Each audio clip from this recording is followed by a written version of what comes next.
Hello, this is Stephen Childs, author of The World Fairness Agreement. I went for a walk up Provo Canyon and I listened to my spirit guide. I was having a nap and I was feeling just miserable. And I had plenty of rest and I still feel miserable. Spirit guide says, go for a walk and run. Go run. She wanted me to jog. So I did, and I took some caffeine pills. You can laugh if you want. I take caffeine pills rather than wasting time drinking coffee, making coffee. It's less expensive. And people that don't know that it's a good option for caffeine, they're missing out on a very inexpensive source of caffeine. I don't understand them. They're like cliquey. They're like, they're into fashion. They're into the popular instead of into what's real. What's real to them is what everybody is chasing after.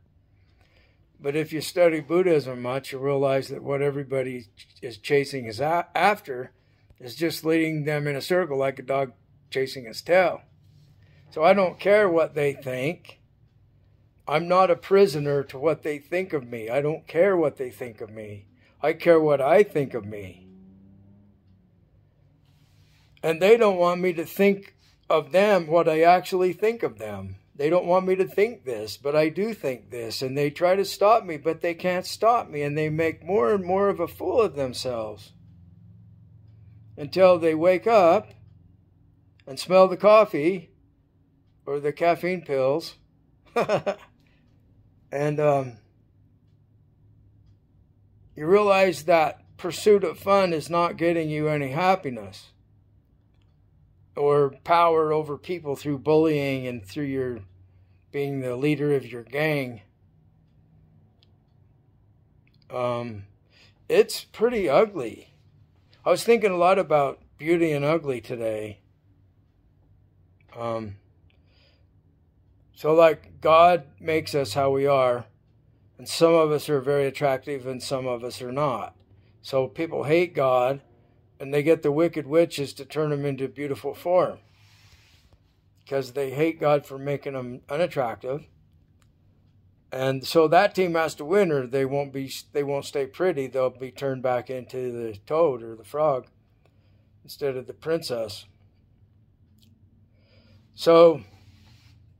So they worship the devil, and they want the devil to win. And then they find out that I'm the devil, and they can't win with that game because it's me. Because I'm the all. I am you, I am the tree, I'm the mountain, I'm the sky, I'm the all. And so are you. So this is what we realize when we awaken. This is what they need to awaken to. This fact of non-locality, if you're into science, or awakening to being Buddha, if you're into Buddhism, or understanding Atman and Brahman in Hindu, and understanding Shiva is me, Shivoham. So let me talk a minute about Buddha's understanding. He said that, see, we really don't know if there was a real Buddha. And that doesn't matter. It's the knowledge that's given to us from the Avatar, from the Buddha, or from the Christ. This is what it's about. It's about the knowledge that saves us from disaster and frees us from hell. So, the Heart Sutra, 2 pages. That which has form is exactly that which is formless. Okay, Meister Eckhart, 13th century Christian mystic. I don't think he ever heard the word Buddha spoken. Maybe he did. I don't know for sure. But his writings it's like the same avatar taught him that taught Buddha. The same star being taught both of them the teaching. Because he said, God is pure nothing.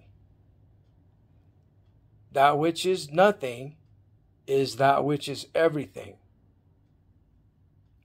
He said that God is not a being. It's beingness. So, what I think is true is that the universe, reality, was physical and mindless in the beginning.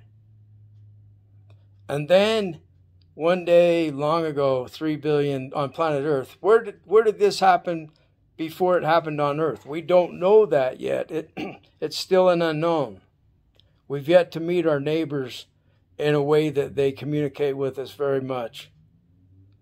They're avatars. They communicate with us a little bit here and there. They intervene here and there.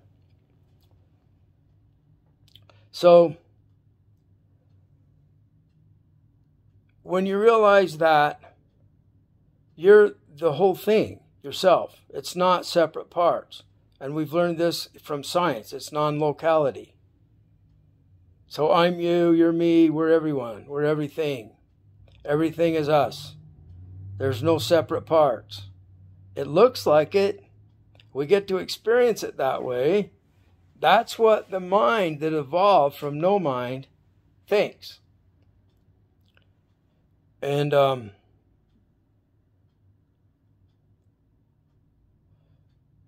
mind that evolved long ago, the first mind that evolved, it was probably some type of multi-celled species that had a nervous system.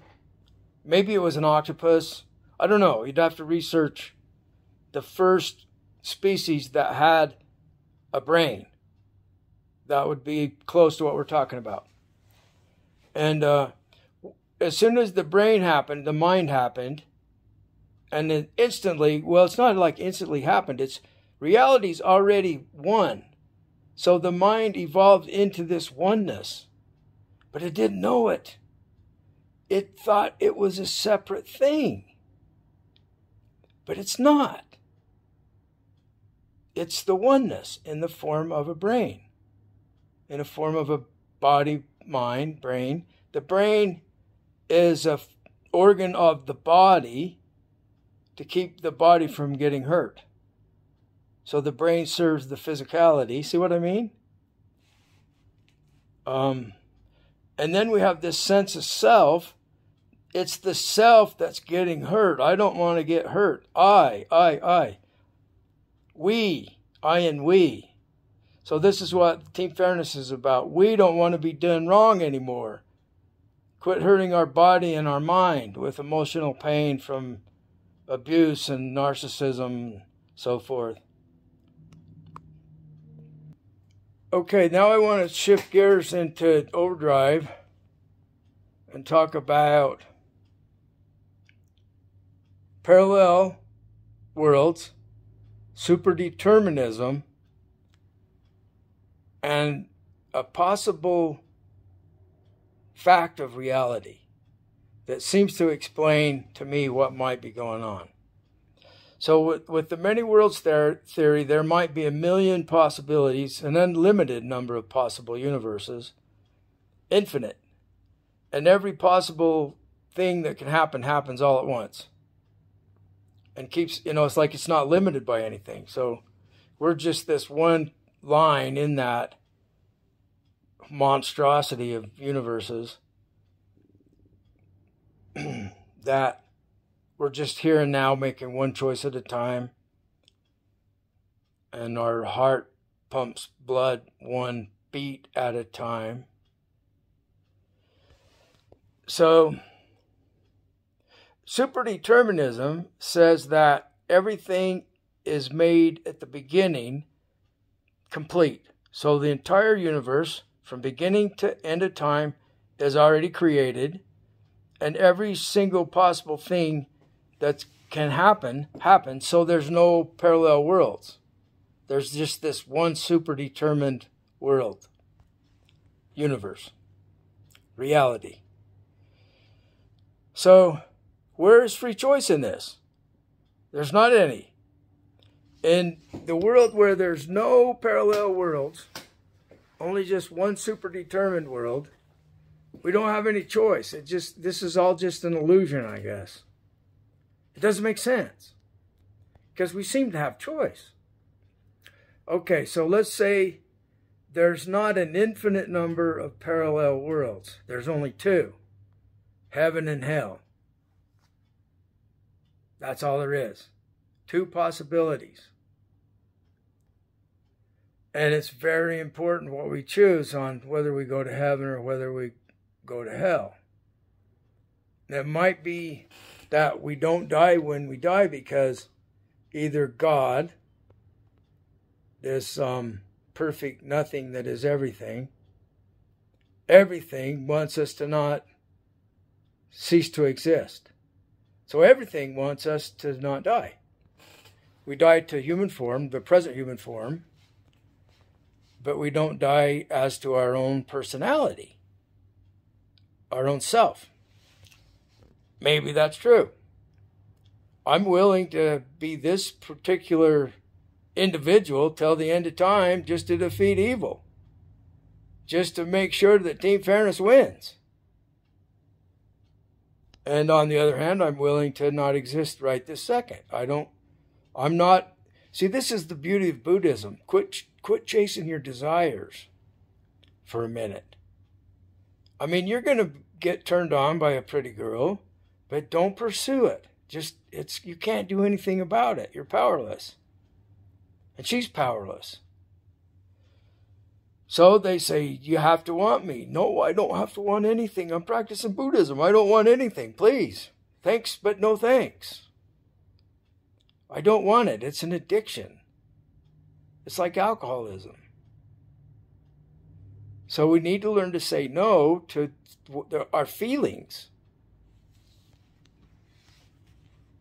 This is the sixth sense telling us this. The emotions and the logic, this is part of the mind. It's the mind that they call it the heart. So they kind of separate heart from mind, like heart feels emotions, like love, and mind can do math. We're trying to describe what we are as humans. So anyway, let's imagine that there's the two possibilities. There could be any number of possibilities. Maybe there's three possible levels of the world. So there's like the lowest, the in-between, and the highest. Instead of just heaven and hell. There could be 4, 5, 6, any number up to infinity. Any number of parallel worlds. And if there's only two, it's super-deterministic, except that we have to make the choice that either leads to heaven or hell. So there's definitely free choice, free agency. And there's also super-determinism, except for this one parallel world that's not determined which one you're going to be in. Doesn't that sound like where we're at? Have a great day.